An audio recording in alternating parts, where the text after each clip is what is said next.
একটা সত্যি কথা কি জানেন আপনারা, রাতে শোয়ার পরে ঘুম না আসার অনুভূতিটা কেমন হতে পারে? ধরেন আমার জীবনটাই বোঝাচ্ছি। রাতে শুই ঠিকই ঘুমানোর জন্য, বাট ঘুম আসে না। কি জানি টেনশন হয়, কি জানি টেনশন। ছোটবেলায় বাবা মাকে বলতাম বা দাদা দাদিকে বলতাম যে কিসের টেনশন, জীবন 2 দিনে টেনশন করে তোমরা খাবার খাচ্ছ না কেন? বাট এখন কেন জানি মনে হয় নিজের জীবনটাকেই জাস্ট কি বলবো, মানে বুঝতে পারতেছি না। ঠিক আছে, রাত্রে এখন ঘুমানোর অবস্থায়, মানে ঘুমানোর জন্য শুয়েছিলাম, তারপরে উঠে জাস্ট ভিডিও তৈরি করতেছি। এমন হয়ে গেছে লাইফটা আমাদের, মানে রাত্রে ঘুমাতে গেলেও ঘুম আসছে না। কিসের জন্য ভাই? টাকার প্রবলেম। টাকা, মনে হয় টাকা হলে সবকিছু সলভ হয়ে যাবে। এটাই এটাই মনে হয়।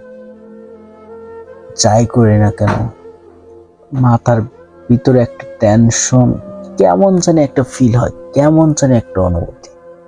কি করব, কি কাজ করলে সবার মতো হতে পারবো, কি করলে মানে বড় কিছু হতে পারবো জীবনে, আমি কি করছি? বয়স তো আর কম হলো না। কিচ্ছু ভালো লাগে না ভাই, কিচ্ছু না।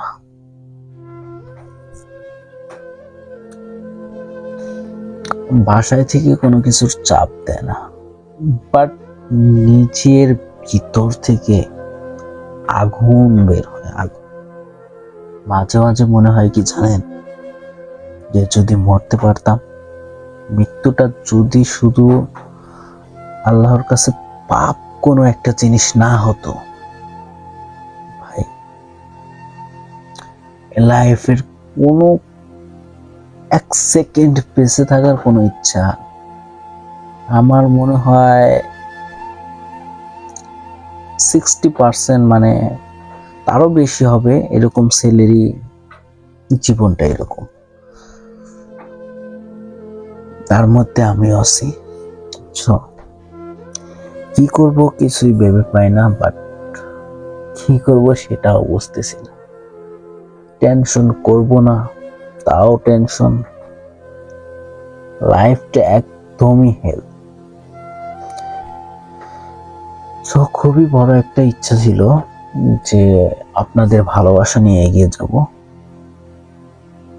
বাট আসলে কিছু কিছু জিনিস আছে যেটা ভাগ্যে থাকতে হয়।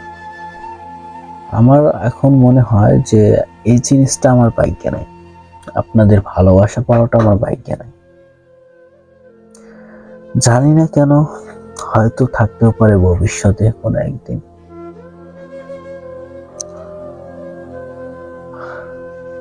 কি বলবো, আমার কথা বের হচ্ছে না আজকে।